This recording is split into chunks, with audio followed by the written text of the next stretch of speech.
अब बात करते हैं कल की वीडियो के बारे में। फ्रैंकली स्पीकिंग, जब वो वीडियो मेरे सामने आया जिसमें से कुछ पॉइंट्स तो मुझे बेतुके लगे, जिनके मेरे पास बहुत अच्छे खासे जवाब हैं, लेकिन कुछ चीज़ें कहते हैं ना एकदम से हर्ट कर गई। सुनते ही थोड़ा सा अजीब सा फील होने लगा। और आई एम श्योर कि आप में से बहुत लोगों को कुछ देर के लिए उसकी बहुत सारी बातें सुन के ना बहुत बुरा सा फील हुआ होगा। सबसे पहली बात कि ज़्यादा उम्र का लड़का नहीं है, 17-18 साल का लड़का है, ठीक है, ज़्यादा समझदार भी नहीं होगा। और उसके बाद जो चीज़ें उसने बताई, कुछ चीज़ें, वो चीज़ें बुरी लगी सुनने के बाद। सबसे पहले उन चीज़ों पर डिस्कशन कर लेते हैं जो मुझे उसके बिल्कुल बेतुकी चीज़ें लगी। सबसे पहले ही जो उन्होंने एलिगेशन लगाया कि मेरे से बाथरूम साफ़ करवाते थे। मुझे एक बात बताइए, अगर किसी टॉयलेट का यूज़ आप कर रहे हैं, आप उस टॉयलेट का यूज़ कर रहे हैं, तो अगर आपने उस टॉयलेट को धो दिया तो इसमें आपकी कौन सी इज्जत गिर गई या आपसे कौन सा बहुत गंदा काम करा लिया? यूज़ भी तो आप कर रहे हैं। अगर यूज़ आप कर सकते हैं तो धो भी तो आप सकते हैं, इसमें कोई बहुत बड़ी बात नहीं होती है। उन्होंने आपसे क्या अपना पर्सनल वो वाला वॉशरूम साफ़ कराया जिस वॉशरूम को उनका पूरा परिवार यूज़ करता हो? शायद उन्होंने आप ही की हाइजीन को मेंटेन करने के लिए, कि आपकी ही हाइजीन मेंटेन रहेगी, साफ़ सुथरा माहौल रहेगा। अपना घर गंदा कोई भी इंसान नहीं करना चाहता। हर इंसान चाहता है कि उसका घर जो वो इतने पैसे लगा के बनाता है उस घर में गंदगी ना हो, है ना, हाइजीन मेंटेन करने के लिए। तो इस चीज़ का कोई मुद्दा बनाने वाली बात ही नहीं थी कि आपसे उन्होंने वॉशरूम साफ़ कराया। आप यूज़ करते थे, आपने साफ़ कर लिया तो अच्छी बात है। आपके घरों में भी आपका यूज्ड वॉशरूम आपकी मम्मा वगैरह साफ़ करती होंगी ना, और बहुत सारी जगह पे लड़के अपना खुद का वॉशरूम साफ़ करते हैं। सारे घर के तो मेल्स भी अपने घर का वॉशरूम साफ़ करते हैं। तो क्या वॉशरूम साफ़ करना इतना गंदा हो जाता है? अगर आप यूज़ करते हो तो आपको साफ़ करने में शर्मिंदगी नहीं होनी चाहिए। तो ये वाला पॉइंट मुझे बिल्कुल बेतुका लगा, मतलब मुझे समझ में नहीं आया। उसके बाद इन्होंने एलिगेशन लगाया उनके बच्चे के ऊपर कि वो बच्चा मेरे ऊपर थूकता था, मारपीट करता था, और इससे पहले भी वो बहुत लोगों के साथ ये चीज़ें कर चुका है। सबसे पहली बात कि बहुत लोगों के साथ चीज़ें कर चुका है, ये मैटर लाने की ज़रूरत ही नहीं है, क्योंकि बहुत लोगों ने आके अभी तक सोशल मीडिया पे ये वीडियो नहीं बनाई। अगर बहुत लोगों को उनके बच्चों से प्रॉब्लम थी, उनसे प्रॉब्लम थी, तो उन बहुत लोगों ने भी तो आज तक कुछ नहीं बोला सोशल मीडिया पे। तो उनका हवाला तो आप नहीं ले सकते जब तक उन्होंने सोशल मीडिया पे अपना मुंह नहीं खोला। ये दिक्कत आपको हुई, ये परेशानी आपके साथ हुई। तो ये व्यवहार अगर आपको 1 महीने के अंदर समझ में आ गया था कि आपके साथ वो बच्चा बदतमीज़ी कर रहा है, या अच्छे से आपको ट्रीट नहीं कर रहा है, या उस घर में आपको एक अच्छा ट्रीटमेंट नहीं मिल रहा है, तो फिर आपको वहाँ पे कंटिन्यू करने की ज़रूरत क्या थी? आपको इतना सहने की ज़रूरत क्या थी? आपको वहाँ पे बांध के तो नहीं रखा था ना। आप अपनी मर्ज़ी से वहाँ पे थे, अपनी मर्ज़ी से वहाँ से जा सकते थे। जिस जगह पे काम करने में आप खुद कंफर्टेबल नहीं हो, जहाँ का एनवायरनमेंट आपको लग रहा है कि आपके लिए हेल्दी नहीं है, आपके साथ इस तरीके की सलूकी होती, तो वहाँ पर आप बर्दाश्त किस बात से कर रहे थे? इतना बर्दाश्त, और उसके बाद फिर इतनी तारीफ़ किस मुँह से करते थे? अगर इतना बर्दाश्त कर रहे थे तो इतनी तारीफ़ फिर किस मुँह से करते थे? ठीक है, ये वाली चीज़ मुझे थोड़ी सी इनकी समझ में नहीं आई। अब यहाँ पे बात करते हैं जो चीज़ें मुझे इनकी वीडियो में गलत लगी। एक तो ये, क्योंकि ये अपनी पूरी वीडियो में ना इस तरफ चीज़ें लेके जा रहे थे कि जो कामनी जी हैं वो भेदभाव करती हैं। बेसिकली इनका पूरा एंगल उसी तरफ था, जैसे कि चाय के कप अलग कर देना, जैसे कि खाना अलग तरीके से देना, जैसे कि बिस्तर बिल्कुल अलग देना, नीचे फ्लोर पे सुलाना, जाने कमरे के अंदर भी नहीं कमरे के बाहर सुलाते थे। पीछे से एक लड़का था, वो बोल रहा था कि बाहर की तरफ सुलाते थे। बहुत सारी चीज़ों में इन्होंने बेसिकली सिर्फ और सिर्फ घर की जो लेडी हैं कामनी जी, उनको ही टारगेट किया, और भैया की बहुत ज़्यादा तारीफ़ करते हुए नज़र आ रहे थे। आदमी अक्सर लोगों को बहुत अच्छे लगते हैं। इनफैक्ट अगर हम अपने बच्चों की बात करें ना, तो बच्चों को भी पापा बहुत अच्छे लगते हैं। उसका रीज़न पता है क्या होता है? मम्मियाँ 24 घंटे साथ होती हैं, छोटी छोटी चीज़ों में टोकती हैं, गलत करते हो तो वहाँ पे रोकती हैं, इसीलिए बच्चों को भी ऐसा लगता है कि मम्मी तो सारा दिन चिल्लाती रहती हैं। आप लोगों के साथ भी ऐसा होता होगा कि मम्मी तो सारा दिन बोलती रहती हैं, लेकिन पापा इसलिए अच्छे लगते हैं क्योंकि पापा सुबह से शाम तक तो ऑफिस में होते हैं, नाइट में घर में आते हैं, तो जितनी देर होते हैं बच्चों से अच्छे से ही बात करते हैं, है ना, बच्चों से अच्छे से बात करते हैं, उनको रोकते टोकते नहीं। तो इसीलिए घर के आदमी सबको बहुत पसंद आते हैं और घर की औरतें बन जाती हैं हिटलर। अब यहाँ पे अगर मैं बात करूँ कप वाली बात, तो कप वाली बात के पीछे बहुत बड़ा रीज़न होता है। हर कप अलग अलग होने का मतलब ये नहीं होता कि आपके साथ भेदभाव हो रहा है। ये ऐसा नहीं होता है। आप में से भी बहुत सारे लोगों ने अपने घर की हाउस हेल्प के लिए, जो आपके घर रेगुलर मेड्स होंगी, आती होंगी, आप उनको भी एक अलग कप देते होंगे ताकि आप लोगों के क्रॉकरीज के साथ या आप लोगों के कप के साथ उनके कप मिक्स ना हो। लेकिन इसका मतलब वो गंदे कप नहीं होते हैं, वो कूड़े से उठाए हुए कप नहीं होते हैं। हाँ, अलग ज़रूर होते हैं, लेकिन रेगुलर वो भी धुलते हैं और रेगुलर हमारे बर्तन भी धुलते हैं।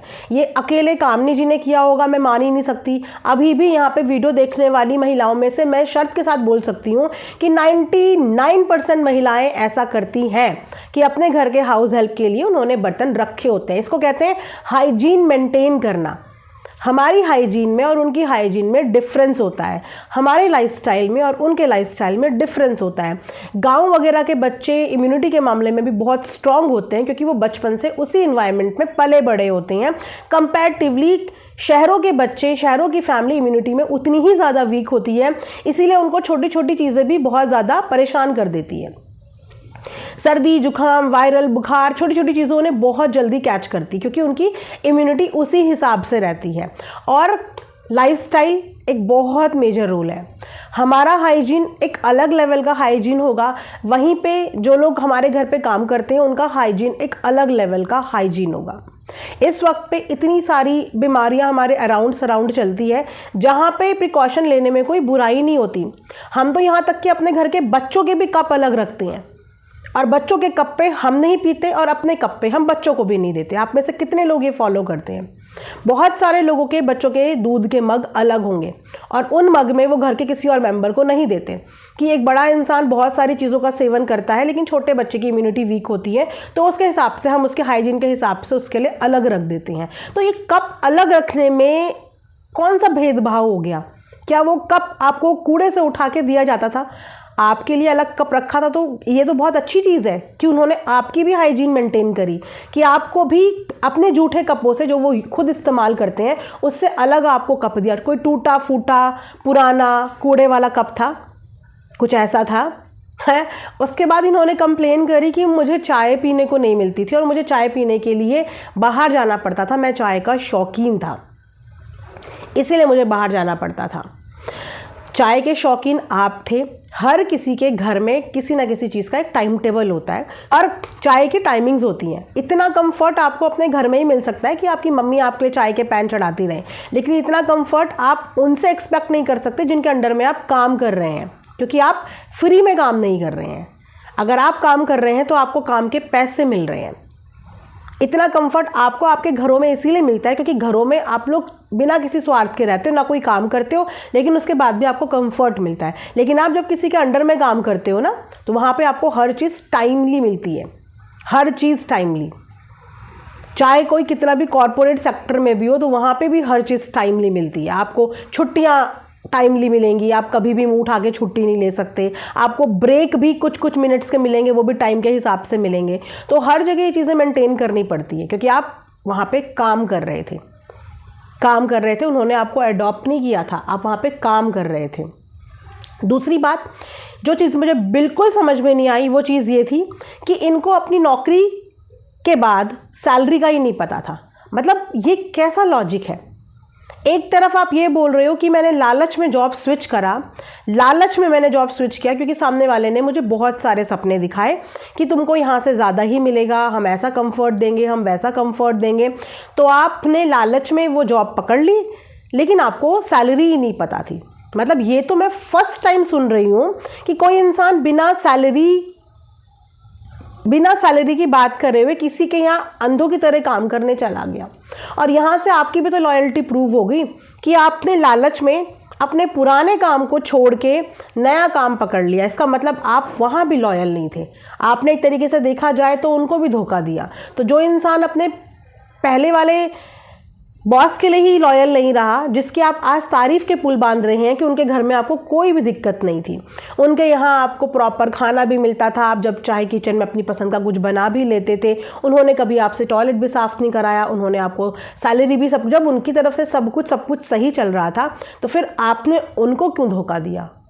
सिर्फ लालच के लिए? इसका मतलब आपकी लॉयल्टी ज़ीरो है, आपकी लॉयल्टी किसी के लिए भी नहीं रही।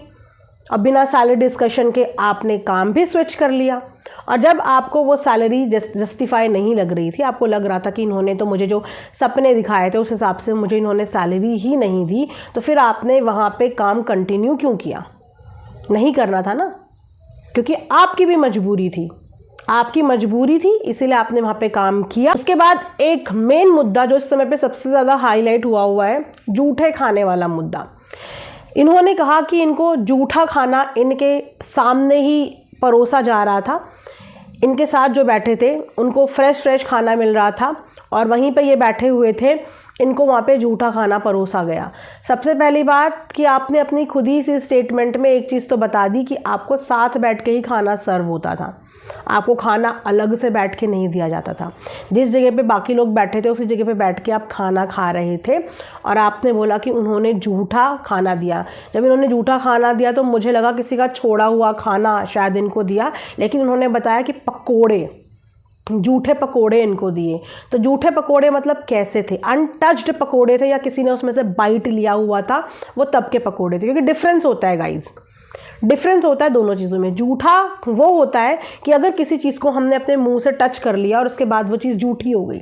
लेकिन कभी कभी क्या होता है कि किसी की थाली में ज़्यादा खाना भर जाता है तो वो उसमें से खाना जो है वो शॉर्ट कर लेता है, टच नहीं किया होता और उसको अलग कर देता है। फ़र्क होता है ना। इन्होंने पकोड़ों को जूठा पकोड़ा बोला तो ये बात नहीं बताई कि वो पकोड़े खाए हुए थे, क्योंकि खाए हुए थे तब वो जूठे थे, या फिर वो कैसे पकोड़े थे। लेकिन इनका ध्यान इस चीज़ पे था कि मुझे जूठा खाना दे दिया और इनके हिसाब से वो वीडियो भी रिकॉर्ड हुई है। तो वो वीडियो रिकॉर्ड कर रहे थे उस समय ये, या फिर ये बैठे हुए वहाँ पे खाना खा रहे थे। और अगर वीडियो रिकॉर्ड कर रहे थे और इनको वो चीज़ें बुरी लगी तो ये तो सामने सामने उनको बोल सकते थे ना, सामने सामने बोल सकते थे। और बासी खाना, ताज़ा खाना, ऐसा खाना, वैसा खाना, मैं पूछना चाहती हूँ इनसे, अगर इन पेरेंट्स ने अपने 17-18 साल के बच्चों को काम धंधे पे लगा दिया, काम करने जाओ, घर से इतनी दूर दूर भेज दिया, तो इसका मतलब उन्हें अपने घर पे पैसों की ज़रूरत है। जिनके घरों की EMI उनकी सैलरी पर डिपेंड है, इसका मतलब उन्हें पैसों की ज़रूरत है। तो मैं पूछना चाहूँगी कि आप लोग अपने घर में एक दिन पुराना खाना, एक रात पुराना खाना नहीं खाते हो? क्या कभी आप लोगों ने अपने घर में ये चीज़ें नहीं खाई? या फिर आपके घर में हमेशा आपको राजा की तरह खाना मिलता है?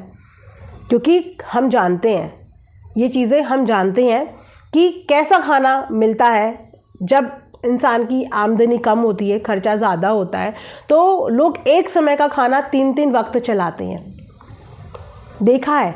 और ऐसी बात नहीं है कि हम आज अगर इस स्टेज पे हैं तो हमने कभी पुराना खाना खाया ही नहीं होगा।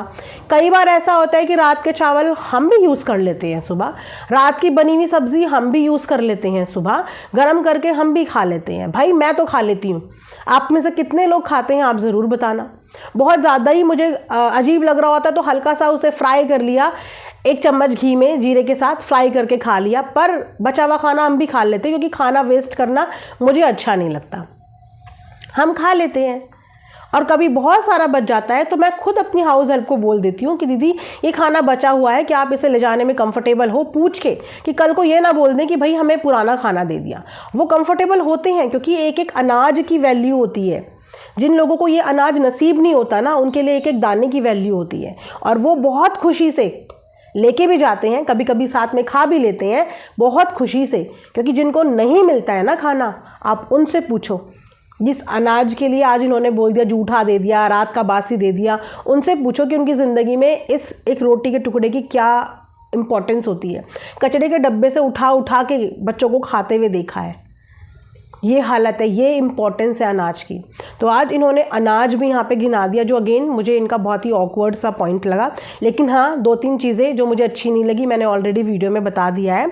अब इसके बाद मैं देखूँगी कामनी जी का जस्टिफिकेशन, पूरा 1 घंटे का है और मेरे पास टाइम आजकल थोड़ा सा शॉर्ट है। उसका रीज़न ये है कि एग्ज़ाम्स वगैरह शुरू हो गए हैं, घरों में आप लोगों को पता भी चल गया होगा, आप लोगों के घर में भी डेफिनेटली बच्चे वगैरह होंगे, तो इसीलिए मेरा थोड़ा सा बिजी स्केड्यूल हो गया है। तो कामनी जी का वीडियो देखने के बाद नेक्स्ट रिएक्शन वीडियो में हम लोग बात करेंगे। तब तक आप लोगों ने अगर देख लिया है तो प्लीज़ कमेंट सेक्शन में अपने पॉइंट्स यहाँ पे ड्रॉप करो। मिलेंगे नेक्स्ट वीडियो में, अपना ढेर सारा ख्याल रखिए। Thanks for watching Earth Mom Dehradun. Bye bye, take care, love you all.